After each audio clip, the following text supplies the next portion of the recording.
Hello, my name is Joyce Brandon, and I'm really honored to be able to be back at Mission Hills High School and help out with counselors and social workers who have to be gone for the day or a couple of days. I'm really honored because I used to be a counselor here in 08 through 013, and so I know everybody, so it's really kind of fun. I've had the honor of working with so many different students, and sometimes there is a theme of what's going on.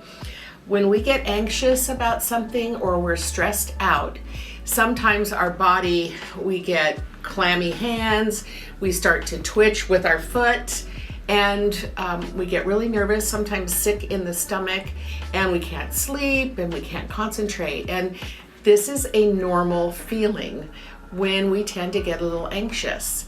And sometimes we don't know how to cope and relax. And what's happening is the frontal lobe of our brains, which is the amygdala, we always say this is that part of the brain, and it gets flipped. And so we cannot think. We can't make decisions. We have to calm down our bodies and our minds before we can have our emotions go into the cortex of the brain so that we can make wise decisions. So I would say that probably 90% of the students that I see, we need to calm down first. And so there's lots of ways to calm down. We can do some self-talk, which is, okay, I'm feeling really anxious now. I don't know why.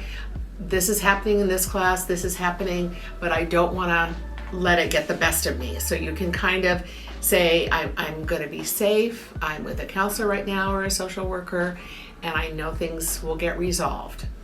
Sometimes self-talk helps. Sometimes self-talk helps if you close your eyes. And then also, I know a lot of you learned this in middle school with second step, but you also can count backwards, close your eyes again, count backwards or count forward. And then it's really important to breathe deeply, because when we get anxious, we just take quick, short breaths, and that keeps us very, very nervous. So in through the nose, hold it maybe for 4 counts, and then blow it out for 4 counts and get rid of all the air.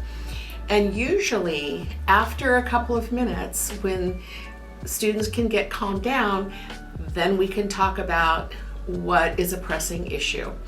And I always ask, is it at school? Is it at home? Is it with friends? And so then we can distinguish what is causing some anxiety or concern, and then we can have a plan so that when they walk out the door, they have a plan. So making sure that you get your amygdala calmed down so you can go into the cortex and have a conversation about some tactics or ideas to do. And there are always ways to solve problems. So that's what's the neat thing about this.